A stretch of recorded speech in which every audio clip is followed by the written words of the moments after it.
Hello and welcome to the Boot Room. Andy Warren and Stuart Watson here to look ahead to Ipswich Town's home clash with AFC Wimbledon in League One. Where Stu, surely now we're at the point where Town are going to get their season up and running with a first win, aren't they?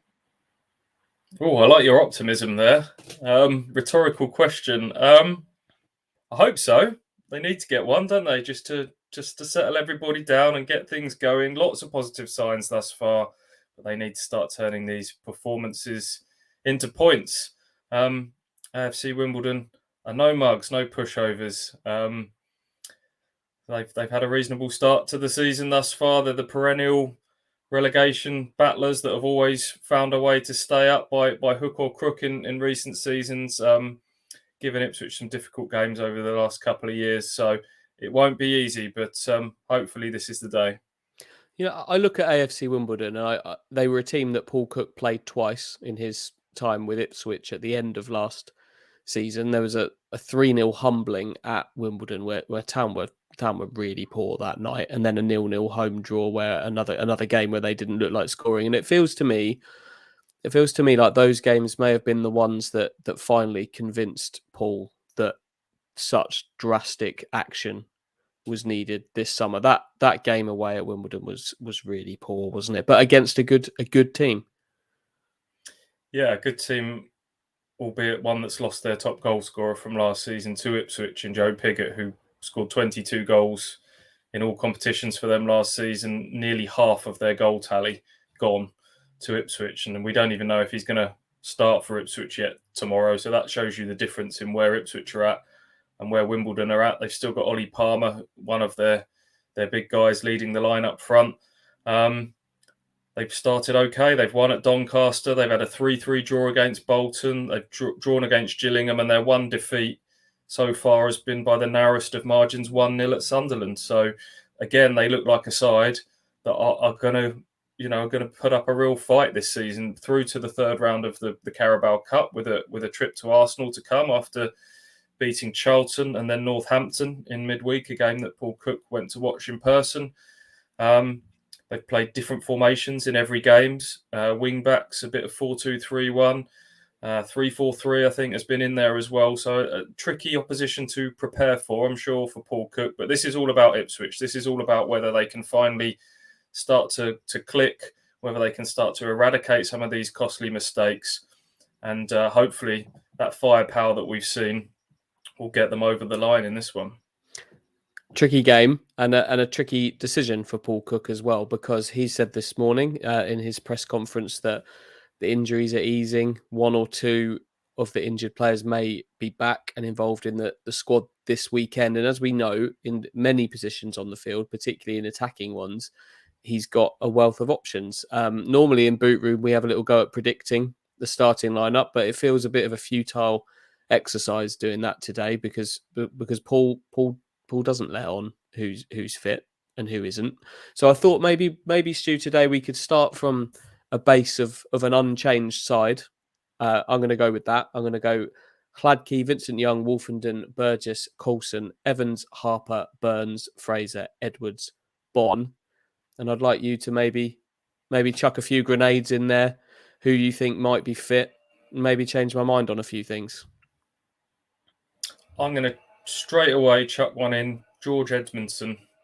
I think he might go straight in and make his full debut at centre-half alongside Cameron Burgess. I feel like Luke Wolfenden, if you look at some of the stats this season, he's actually leading the way in quite a few in terms of completed passes and things like that. But anyone who's watched it with their own eyes knows that there's been a couple of costly errors.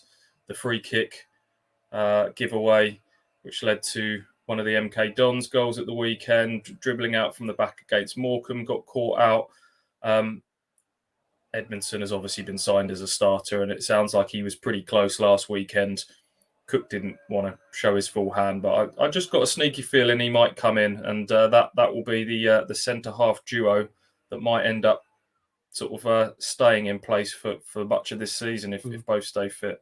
That's quite an exciting pairing. I think they're one right-footed, one left-footed, good ages, and clearly Edmondson is a very confident character. Anybody that's watched the the video that the club have put out this week of just I think it was a coffee club it was called. He looks to me like a kind of a dominant dressing room force already. So that one wouldn't surprise me. What about in attacking areas? Connor Chaplin's an interesting one. Another one that's been out injured for a few weeks. What did you see him? Where would you see him slipping in if he was to come into the side? I think he was probably signed as a starter, someone who played the majority of games for a Barnsley side that finished in the Championship playoffs last season. He started that opening game against Morecambe as the number 10, didn't he? Just playing just off of Pigott. Had a pretty quiet game in that one, and then obviously picked up an injury since then. So it sounds like he's close again. I'm not sure the door is ajar enough for him. The Wolfenden door was ajar. I'm not sure that those sort of front position door is quite ajar for Chaplin to walk straight back into the team. Edwards what about Pigott? Pigott. Well, let's process of elimination. Carl Edwards plays left wing, no doubt about it. He's absolutely on fire at the moment. Fraser, I thought, looked far more effective in his preferred number 10 last weekend. I would imagine he'll get another shot at that. And Macaulay Bonne has to play again, doesn't he? After his 2 goals and the way he responded to Cheltenham, he's got 3 goals already. Could easily be 4. I don't know. Does the Wimbledon factor come into it with Pigott? Are you superstitious and think that he wants to play against his former club and there's a bit of fate there? I don't know, but it might be that Joe Pigott has to make do with a place on the bench for now. Wes Burns on the right has been maybe flattered to deceive for me in the 2 games he's had thus far. He's obviously had a little injury setback in between. I don't know, but Chaplin doesn't seem like a wide right player to me. I think he's either a 10 or he plays up top or he can play wide left. So to answer your question, I think that the front 4 might be unchanged. What do you reckon?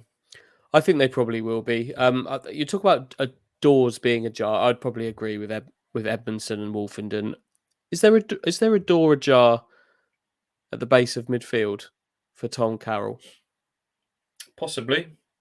Lee Evans. I think you spoke quite a lot in pre-season about Lee Evans being the sort of the closest thing to a surefire hit that Ipswich got in terms of his age and his experience. I don't think his performances have been consistent enough to back that up thus far.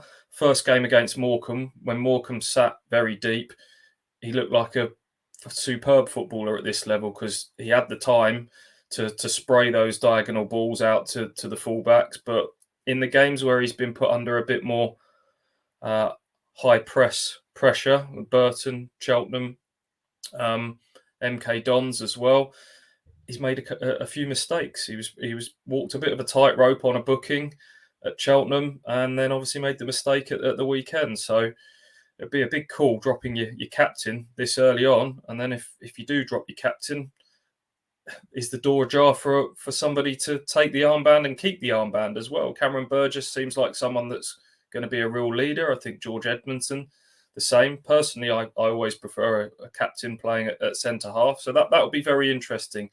So I think if it is a jar for Tom Carroll, who clearly is a very good footballer, even in the little glimpse that we saw late on last weekend, he's someone that can play, he can find a pass, and his career thus far suggests that he's too. If it wasn't for injuries, he wouldn't be in League One, would he? So he could be another one when he gets in. He may well stay in. So we shall see. My gut feeling is that Evans will get longer. I think the door is ajar, but I'm not sure if Tom Carroll's shoulder is quite big enough to force its way between the door frame and the door to push his way in. But I think you're right there. And that's the great thing about this squad, isn't it? That you can see players that could force their way in and stay in, which is not necessarily been the case in the past. So basically, we don't know what the team's going to be tomorrow. That much is clear. But I think I'd probably agree with you, Stu. If there's one man that's likely to kind of come shoulder barging his way into this side, I think it's George Edmondson. What about left back, Andy?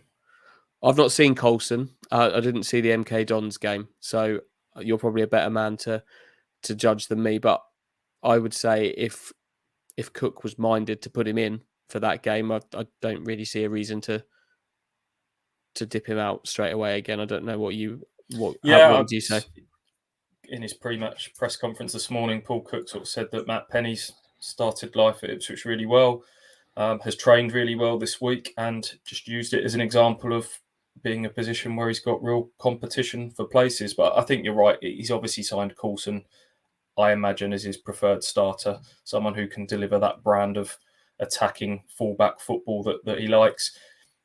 He clearly wasn't 100% up to speed for me. It sounded like he's still recovering from COVID, had a little knee problem that he was carrying still, but you've got to start bedding in some of these partnerships now. And if Coulson's the man that you think's going to be that player, got to start giving these people games now, haven't you? So yeah, I think as much as Penny might feel a little bit aggrieved, Coulson again would be my call on that one.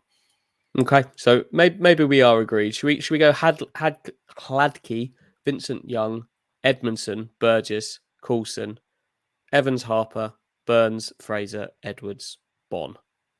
Let's go with that as our offering. Stu, we'll move on to the end of Boot Room, where we always have a little prediction. By the end of these chats, I always feel positive, and I feel positive again. But I want to hear your thoughts and your predictions for this game before I make mine. Is it coming? Is it coming? Well, I'll say a win. I'll say that straight off the bat, but I'm not. It's not a yet. It's absolutely 100% happening this weekend, because I still think we are in that work in progress stage. I still think there's just not enough partnerships that are bedded in. Coulson's still getting up to speed. Edmondson might be making his debut, which you may be not seeing the best of him from day one. 2-1. I think Ipswich have got the firepower and the quality that should overcome AFC Wimbledon at home. But I think this could be a game where patience is required, and I think this might be one that the winner might come late on in the game, and maybe even substitutes might be required to get the job done. I think the same in terms of the way the game's going to go, but I also think Ipswich will keep a clean sheet in this one. I think it could be 1-0. And I'll be delighted with a 1-0. Any other business before we sign off? No other business. No other business. Here's to 3 points, hopefully, and a first win of the season.